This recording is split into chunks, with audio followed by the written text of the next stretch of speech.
Hi guys, welcome back to my channel. It's Angela.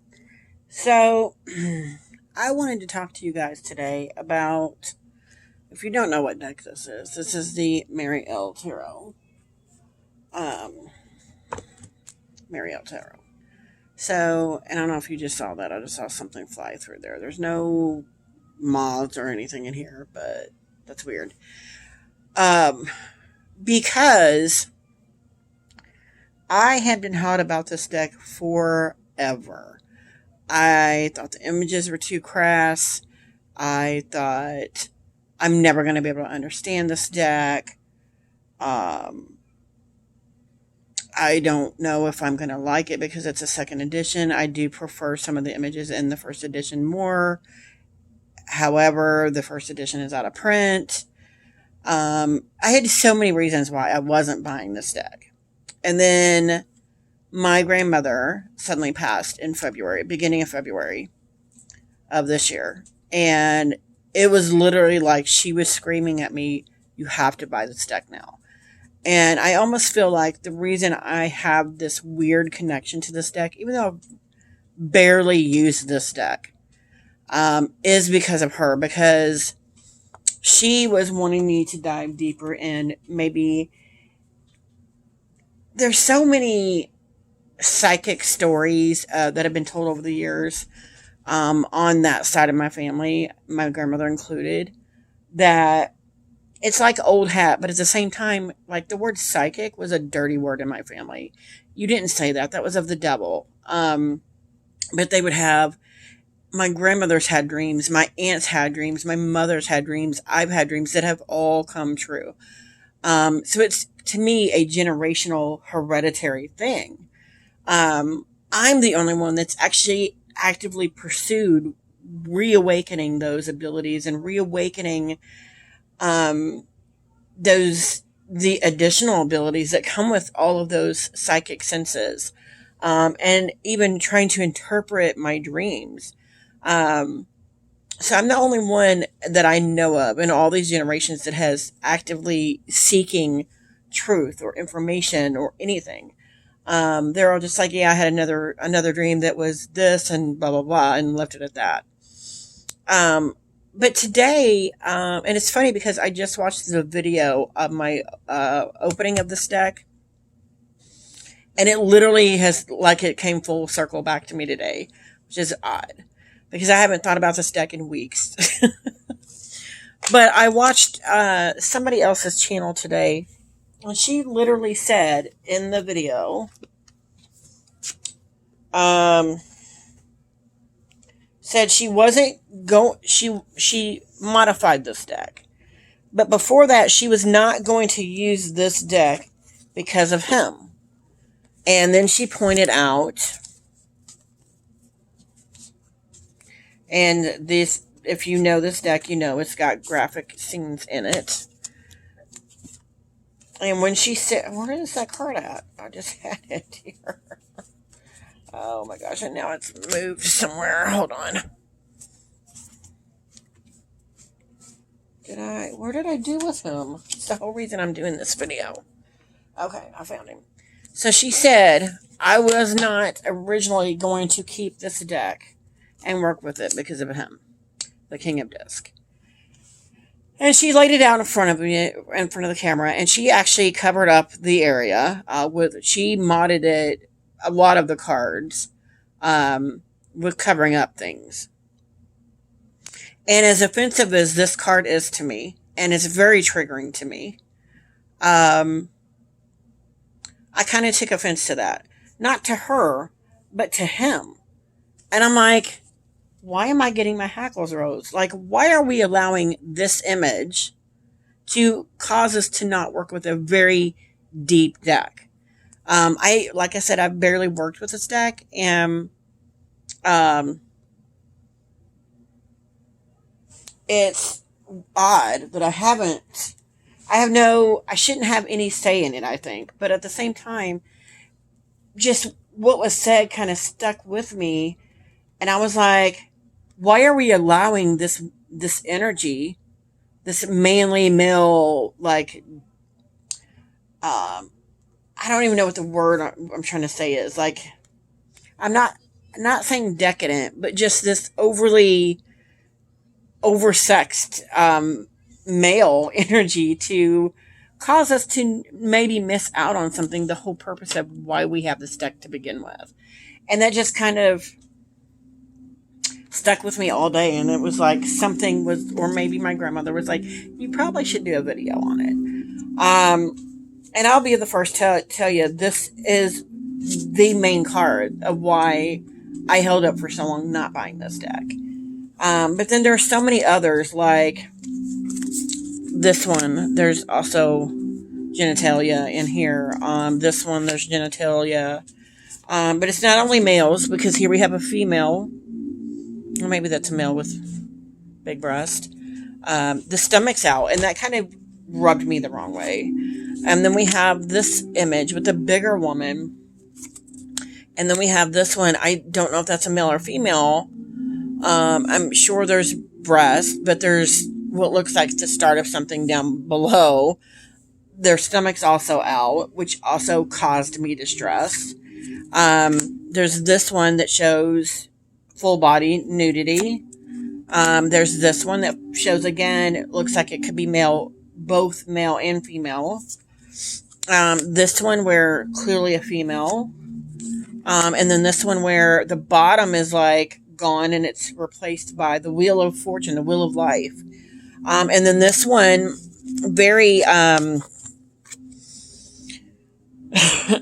heartbreaking to me, because she's got holes in her hands, holes in her forehead. And the book is kind of complicated for me, because when I just rewatched the walkthrough, I drew originally the Ace of Cups. First card I ever drew from this deck, which I just had in my hand. And it was a beautiful, there was no other reason, no other card I could have pulled in that moment. It was so spectacular that it was a divine message. But at the same time, my last actual memory of this deck didn't go over so well, in the book. Because the book was whatever card I had pulled was very hard to understand, and I read it on camera. I was having a hard time reading it, and it just did not go over very well.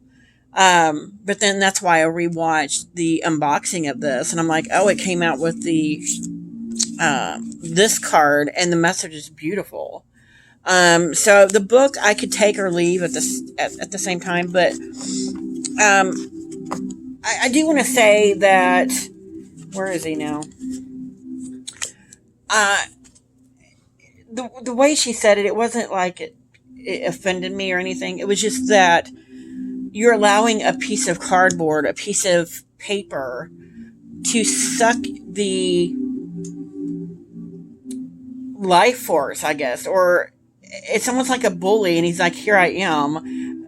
I dare you to work with me. And you're letting it happen. You're letting him win. And so I just found that very odd. And the way she said it, it was just, for some reason, kept sticking with me. But the way I look at cards is, because I know a lot of people are like, well, I can't work with this deck because of the imagery. And I that's why I like to look at decks pre-buying them, because if there's one card in there that I don't think I'm ever going to get over, I won't buy the deck. Period. As far as changing images, I can't do that because I read intuitively, and a lot of the time. So when I see something like this and I'm triggered, there's a reason I'm triggered. I need to fix that. I need to get that corrected. And then maybe the next time I look at it, I could use this for a customer or a client, and I won't be triggered, or because to me, getting triggered from a card is letting the ego in, letting the present physical self in. And that's not what we want when we're giving a client reading. We want to be beyond that, I feel.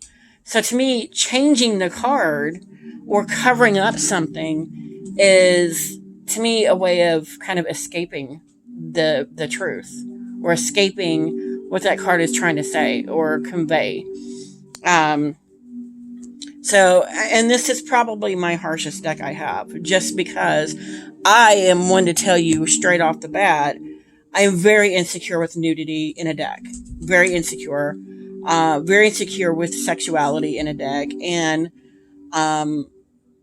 I think it just stems from my childhood and growing up the way I did in an abusive home. With my mother, there was just certain things in life you didn't talk about. You didn't talk about, women's time of the month or pregnancy or giving birth. Those are things you didn't talk about, or, having sex or whatever, intimate things you did not talk about. So she grew up in an olden kind of time. And then in that way, was kind of forced as I got older to kind of touch on those things, but I'm still very, shy about it, I guess. Shy about these kind of things. So it does trigger me when I see cards like this, but at the same time, there's healing in the trigger. There's healing that needs to be had in that trigger. Because I shouldn't allow a piece of cardboard paper of art to trigger me in a way that I'm broken down or breaking down from something. So, that's just my thoughts on that. And then I just want to show you guys some of the more beautiful cards that I think are beautiful in this deck. One of the reasons I bought this deck here, the Temperance card. The Four of Swords, I did not notice this until tonight when I saw my walkthrough.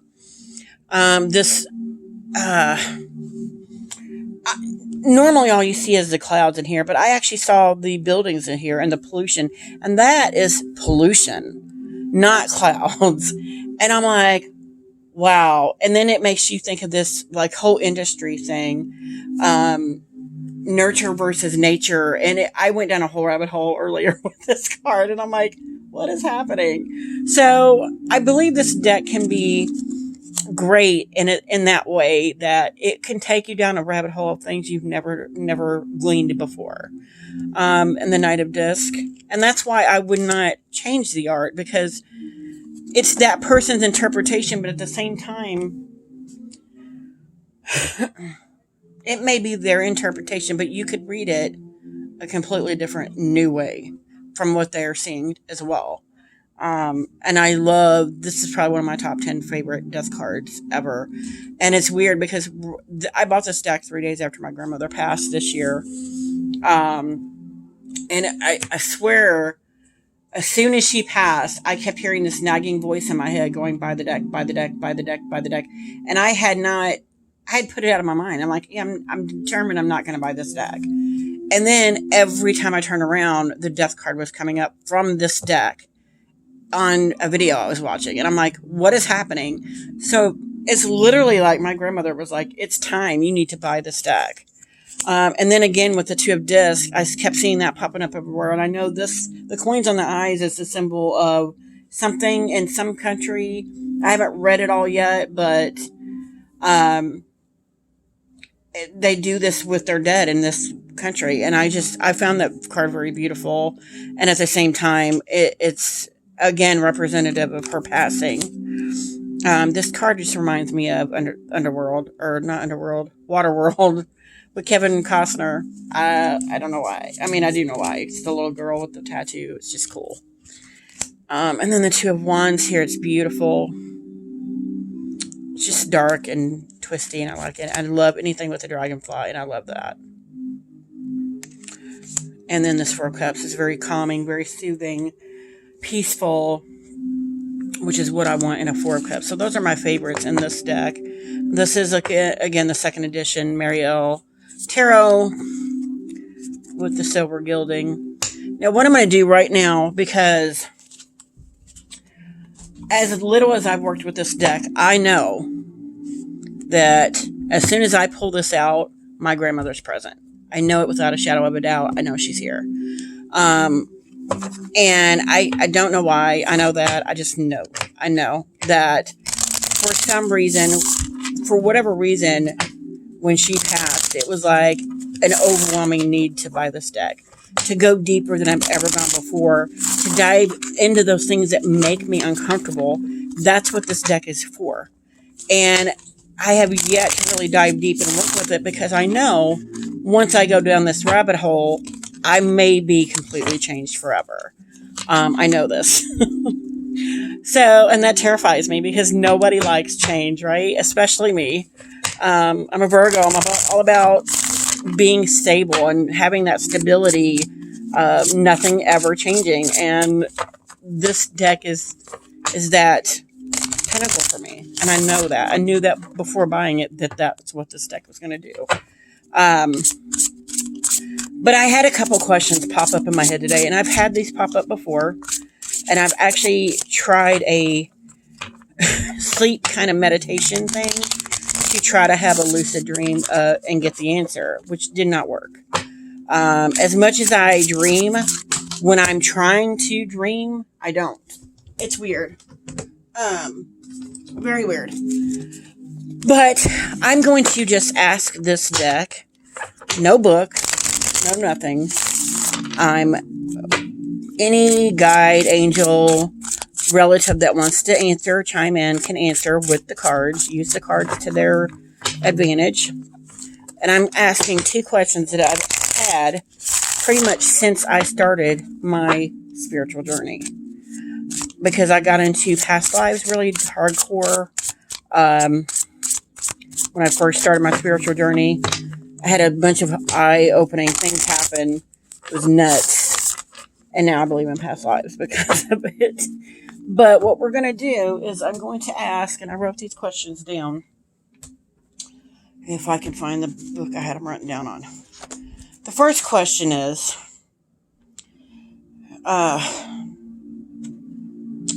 can you remember a past life ability and bring it back to the forefront in this life? Wow. My card literally flew at me. Oh my God, Knight of Disc.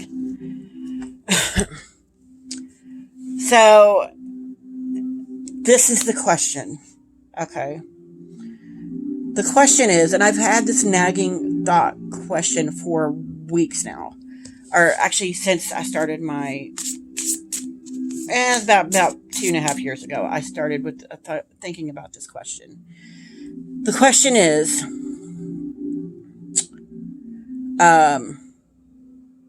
if I have an ability, say I'm a famous artist in a past life, would I then be able to somehow unravel that and know or remember how to be that artist? Not actually being them, but remembering the skill itself. And I got the Knight of Disc here. And to me, that's a yes, because just taking from the image, he's riding a tiger. I mean, riding a tiger. That's a skill that it's not easily won. And it takes great patience. And I feel like if we refocus our energy and have the patience to take the time to discover our past skill or ability, we can always bring it to the forefront and remember how to do it. And that's what I'm getting out of that. So that's very interesting. So for question 2, do some mediums experience only tragic deaths? So I've had a tragic upbringing. I had a really bad childhood. It's very abusive, and I thought for the longest time that the reason I was getting suicides and murders was because of this tragic childhood I'd had, that maybe I was somehow broken to where I could only, and that's about to go off, hold on, that I could only experience tragic death if somebody else, like me being a medium, tapping into someone a, a deceased person, um, that I would only be able to experience a tragic death. And so that's another looming question that I've had in my mind for quite some time. And I just dropped a card, and it is the Queen of Disc, the Queen of Pentacles. Both of these are very earthy cards. I'm noticing both of them are court cards. And both of them, to me, are screaming, if only you can get grounded. If only you can get grounded, these answers will be revealed to you. This one is more, yes, as long as you can have the patience to find out what your skill is from this past life, you can certainly attain it. This one is more, you need more groundedness. That may be the full answer to the question I'm asking. Do mediums only experience tragic deaths? Because if you're a medium and you have a low vibration, you could attract lower entities. Maybe it's the same way. If you have a lower vibration, you're still open and still a conduit, but you're only going to attract those that have had horrific things happen to them. So that makes a lot of sense to me as well. But I'm still hearing for both of these, grounded, stay grounded, be grounded. So that's quite interesting. Quite interesting. So that is just a little bit of information I want to share with you guys, my thoughts and opinions on the Mary L. And I just want to dig a little deeper in. That's why I had these two questions, because, I just want to see what the deck would say. And I'm foregoing the book for now because the book just confuses me. There is a past life spread in there. I just remembered that was in there tonight. So I may go ahead and do that in a couple of days. If you guys want to see that, let me know in the comments below. But yeah, if you like this video, give me a thumbs up. If you want to see more, please subscribe. And don't forget to hit that notification button so you're alerted to any future videos. And you guys have a good night. Bye.